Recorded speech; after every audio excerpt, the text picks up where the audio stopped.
Hello दोस्त, कैसे हैं आप सब। उम्मीद है कि अच्छे होंगे। हम यहाँ पर जितने भी रिसर्च एप्टीट्यूड से related previous year question paper हैं यूजीसी नेट जेआरएफ के, तो उसको हम कवर कर रहे हैं। इसमें हम 2004 से लेकर के अब तक के जितने भी क्वेश्चंस पूछे गए हैं 2025 तक, वो सारे के सारे इस सीरीज में हम कवर करेंगे।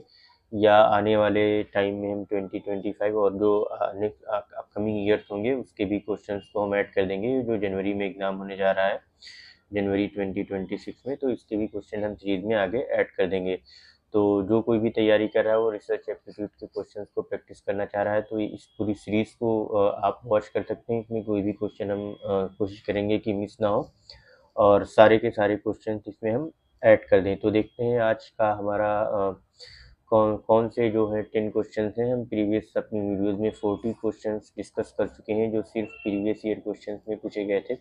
आज 10 मोर क्वेश्चंस करेंगे। देखते हैं आज का हमारा पहला क्वेश्चन बहुत अच्छा क्वेश्चन है। इसमें हम बहुत कुछ सीखेंगे इस क्वेश्चन में। In a large random data set following normal distribution the ratio of data points within mean plus minus one standard deviation is. तो इसमें हमें बताना है कि नॉर्मल डिस्ट्रीब्यूशन में जो रेशियो ऑफ डेटा पॉइंट होता है with in mean plus minus one standard deviation वो कितना होता है। तो इसका जो राइट आंसर है वो होगा 67%, अराउंड लगभग 67%। तो हम इसको और डिटेल में डिस्कस करते हैं, क्योंकि जब नॉर्मल डिस्ट्रीब्यूशन होता है तो लगभग around 67 to 68% of observation lie with in mean plus minus one standard deviation.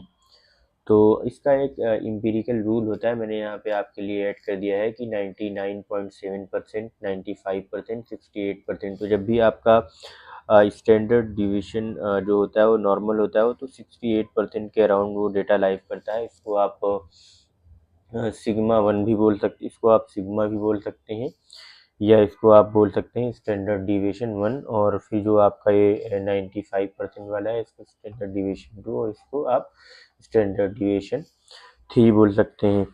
तो इस तरीके से जो आपका स्टैंडर्ड डिविएशन है या जो नॉर्मल डिस्ट्रीब्यूशन होगा वो 68% पे होगा। तो इसको आप एम्पिरिकल रिसर्च में यूज़ किया जाता है। बेल शेप्ड कर्व होता है, कई बार इस कर्व का शेप पूछ लेता है, तो आपको पता रहना चाहिए कि ये बेल शेप्ड कर्व होता है नॉर्मल डिस्ट्रीब्यूशन का। तो देखते हैं नेक्स्ट क्वेश्चन कौन सा है हमारा। A null hypothesis is when there is no difference between the variable the same as the research hypothesis subjective in nature when there is difference between the variables. तो इसका जो राइट आंसर है when there is no difference between the variables. तो हमारी null hypothesis तब होती है जब इसमें कोई वेरिएबल्स के बीच में डिफरेंस ना हो।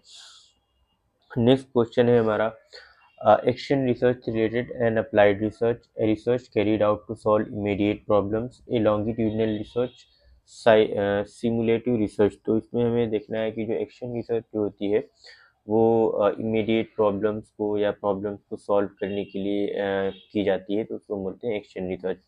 नेक्स्ट क्वेश्चन है the research which explores new facts through the study of the past is called philosophical research, historical research, mythological research, content analysis।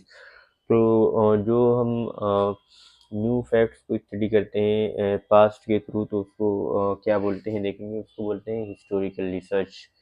Mythological research कोई होती नहीं है, कंटेंट एनालिसिस होता है, लेकिन ये क्वालिटेटिव रिसर्च का पार्ट है। फिलोसफिकल रिसर्च जिसमें हम कुछ एब्स्ट्रैक्ट आइडियाज़ की बात करते हैं। तो हिस्टोरिकल रिसर्च में हम एक्सप्लोर करते हैं न्यू फैक्ट को पास्ट की स्टडी करके।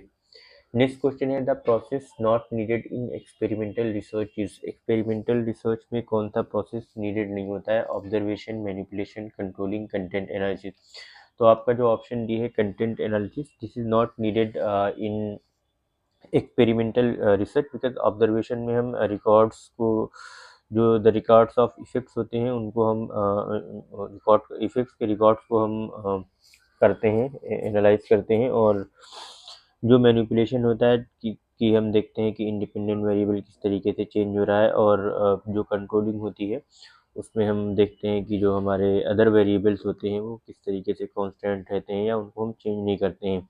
जबकि जो कंटेंट एनालिसिस है वो एक क्वालिटेटिव रिसर्च टेक्निक होती है। मेनली इसे यूज़ करते हैं हम डिस्क्रिप्टिव या नॉन एक्सपेरिमेंटल रिसर्च में, but this is not a experimental research part. Next question है, manipulation is always a part of historical research, fundamental research, descriptive research, experimental research. तो ये एक्सपेरिमेंटल रिसर्च का part है, हम जानते हैं। तो आप इसको देख लीजिए, जो मैनिपुलेशन है या ये जो वर्ड्स हैं ऑब्जर्वेशन, कंट्रोल, ये सब एक्सपेरिमेंटल रिसर्च में यूज़ किए जाते हैं। बहुत ज़्यादा क्वेश्चन पूछा जाता है एक्सपेरिमेंटल रिसर्च से, तो आप इसको बहुत अच्छे से कर लें, ये आपके काम आएगा किसी न किसी एग्जाम में। Which correlation coefficient best explains the relationship between creativity and intelligence. तो आपका जो राइट आंसर हो जाएगा, इसमें देखते हैं 1, 0.6, 0.5, 0। तो इसमें 1 है जो परफेक्ट कोरिलेशन को शो करेगा। अगर जितना ज़्यादा 1 के नज़दीक होगी इसकी वैल्यू, तो वो उतना अच्छा एक्सप्लेन करेगा रिलेशनशिप को। How can the objectivity of research be enhanced through its impartiality, through its reliability, through its validity, या all of the above? तो इसका जो right answer है वो all of the above. Action research is an applied research, a research carried out to solve immediate problems, a longitudinal research, all the above। तो इसका जो right answer है वो ऑल द अबव होगा। जो action research होती है वो एक तरीके से अप्लाइड रिसर्च भी होती है, और हम जाहिर सी बात है इसमें इमीडिएट प्रॉब्लम को सॉल्व करने के लिए कुछ ना कुछ रिसर्च के टूल्स भी यूज़ करते हैं, तो इस वजह से हम उसको अप्लाई करते हैं चीज़ों को, तो इसको हम अप्लाइड रिसर्च भी बोलते हैं, और एक लॉन्गिट्यूडनल रिसर्च भी होती है। तो इस तरीके से जो आपका राइट आंसर है वो ऑल ऑफ द अबव हो जाएगा।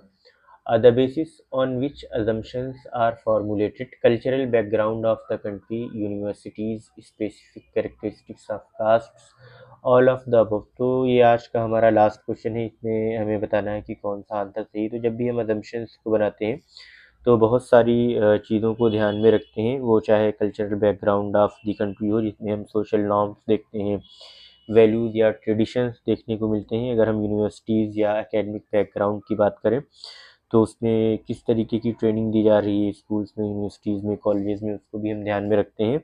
और चाहे अगर हम बात करें स्पेसिफिक कैरेक्टरिस्टिक्स के कास्ट की हो या सोशल ग्रुप की हो, या जो भी वहाँ पे सोशल स्ट्रक्चर है, लोग बिहेव कैसे करते हैं, या उसका एक हिस्टोरिकल कंटेक्स्ट क्या रहा हो, तो इन सब चीज़ों को ध्यान में रखते हुए हम अपनी असम्पशन को फॉर्मुलेट करते हैं। तो इस तरीके से इसका right answer all of the above हो जाएगा। तो thank you very much for watching. Like करें, शेयर करें, सब्सक्राइब करें, कमेंट करें, और नोटिफिकेशन का बटन भी ऑन कर लें, क्योंकि हम जितने भी रिसर्च एप्टीट्यूड के PYQs हैं वो सारे के सारे इस सीरीज़ में हम कवर करेंगे, तो आपके लिए काफ़ी काम आएंगी ये सीरीज़। और आप बताएं कमेंट करके कि आपका स्कोर कितना रहा 10 क्वेश्चंस में से। तो कोशिश करें कि आपके 8, 9 या 10 में से क्वेश्चंस इतने ज़रूर सही हों, 8, 9 या 10। तो थैंक यू सो मच, मिलते हैं नेक्स्ट वीडियो में।